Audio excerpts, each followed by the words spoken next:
بسم اللہ الرحمن الرحیم۔ محترم سامعین و ناظرین اور ویورز، السلام علیکم ورحمۃ اللہ وبرکاتہ۔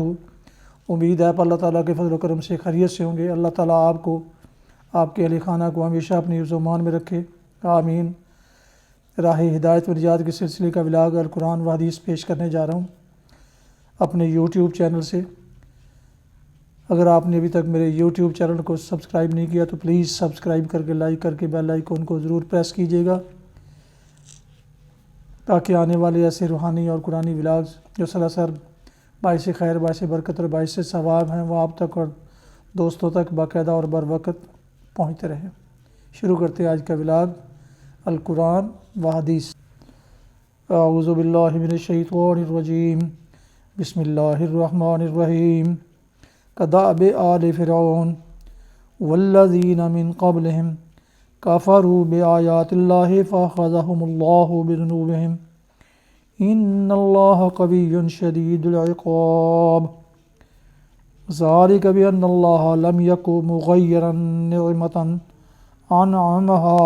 انعمہا علی قوم حتی یغیروا ما بانفسہم وَأَنَّ اللَّهَ سَمِيعٌ عَلِيمٌ۔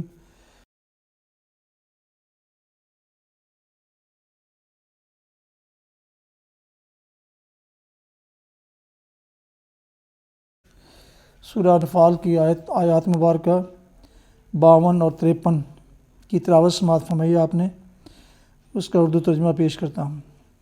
کدأب آل فرعون، یہ معاملہ ان کے ساتھ اسی طرح پیش آیا جس طرح آل فرعون اور ان سے پہلے کے دوسرے لوگوں کے ساتھ پیش آتا رہا ہے کہ انہوں نے اللہ کی آیات کو ماننے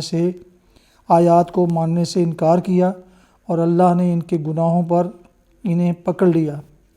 اللہ قوت رکھتا ہے اور سخت سزا دینے والا ہے۔ یہ اللہ کی اس سنت کے مطابق ہوا کہ وہ کسی نعمت کو جو اس نے کسی قوم کو عطا کی ہو اس وقت تک نہیں بدلتا جب تک کہ وہ قوم خود اپنے طرز عمل کو نہیں بدل دیتی۔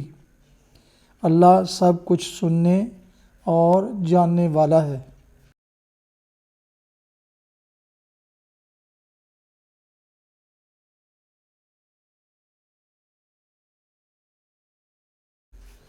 تفسیر: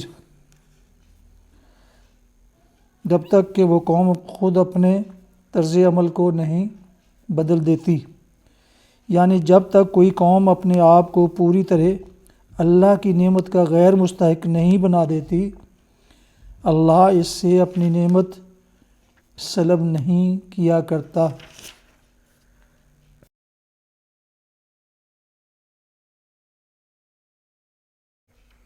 حدیث مبارکہ۔ حضرت ابو امامہ رضی اللہ عنہ سے روایت ہے، نبی کریم صلی اللہ علیہ وسلم نے فرمایا، جو شخص اللہ کے راستے میں ایک دن کا روزہ رکھتا ہے تو اللہ تعالیٰ اس کے اور جہنم کی آگ کے درمیان، آسمان و زمین کے درمیان فاصلے کی بقدر خندق ڈال دیتا ہے۔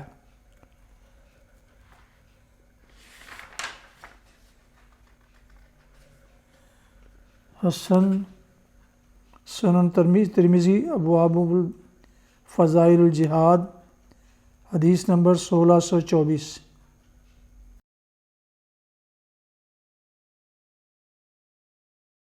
یہ تھا آج کا راہ ہدایت و نجات کے سلسلے کا ولاگ القرآن و حدیث، جس میں سورہ انفال کی آیات مبارکہ 52 اور 53 کی تلاوت، ترجمہ، تفسیر بیان کی گئی اور ایک حدیث مبارکہ بھی آپ کی خدمت میں پیش کی گئی، اور اسے میں نے اپنے یوٹیوب چینل بی اے رشیدی سے آپ کی خدمت میں پیش کیا۔ ایک دفعہ پھر درخواست ہے کہ اگر آپ نے ابھی تک میرے یوٹیوب چینل کو سبسکرائب نہیں کیا یا آپ نئے ہیں تو براہ کرم اسے سبسکرائب کر کے لائک کر کے بیل آئیکن کو ضرور پریس کیجیے گا، تاکہ اس طرح آنے والے ایسے روحانی اور قرآنی ولاگ جو سراسر باعث خیر، باعث برکت اور باعث ثواب ہیں وہ آپ تک اور دوستوں تک باقاعدہ اور بر وقت پہنچتے رہیں۔ دوستوں سے شیئر کرنا نہ بھولیے گا، یہ آپ کے لیے مزید اجر کا باعث بنے گا۔ اللہ تعالیٰ آپ کا حامی و ناصر ہو۔ اللہ تعالیٰ آپ کو، آپ کے لکھانہ کو ہمیشہ اپنے زمان میں رکھے، آمین۔ اپنا بہت خیال رکھیے گا اور اپنی دعاؤں میں پاک وطن، والدین، آباء و اجداد، اعزاء و اقارب، دوست و احباب کے علاوہ اس ناچیز کو بھی شامل فرمائیں تو انتہائی طور پر شکر گزار ہوں گا۔ ختم کرتے ہیں آج کا ولاگ اس دعا کے ساتھ کہ آپ اور آپ کے اہل خانہ جہاں بھی رہیں خوش رہیں، شاد باد رہیں۔ السلام علیکم ورحمۃ اللہ وبرکاتہ۔ پاکستان زندہ باد۔ اللہ حافظ۔